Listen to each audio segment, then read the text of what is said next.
另外來看，昆寧公園咧，昨日就發生這4個原住民的這個查甫人，半暝時去到昆寧公園來拍蠟，掠這個玫瑰鹿，去互警方甲查到。雖然講伊有表示講拍這鹿仔呢是為着要來慰問喪家的這個傳統的風俗，也毋過檢方也是認為講這恆春地區毋是原民會特定的原住民的區域，也是會依法來甲因提起公訴。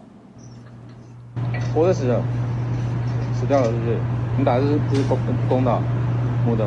車道拍開，一隻回落的屍體放佇遐。警方隨調查車頂4名查甫人的身份。2024年9月29半暝，恆春警方巡邏時看到一台貨車怪怪，甲車查落來調查。4人表示回落是佇昆寧公園拍到的，因向警方解說是因為有拍蠟慰問喪家的風俗。不過落尾嘛是互檢方以違反國家公園法起訴。獵人有去獵到動物，就是這個往生者帶給他的福氣啦。知道部落裡面有人去世，他們就去為了去拿一個除傷的一個動物啦，哈，除傷動物來去到這個哀家這裡。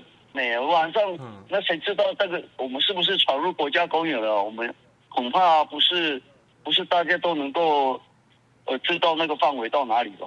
雖然排灣族確實有拍蠟毒喪這款風俗，而且20通會姓周、姓王、姓區甲姓韓的4位少年人表示只有拍一隻爾，但是檢方表示原住民族拍蠟愛佇規定的區域，袂使凊彩獵捕野生動物，以違反國家公園法第25條起訴。墾管處嘛依法開罰。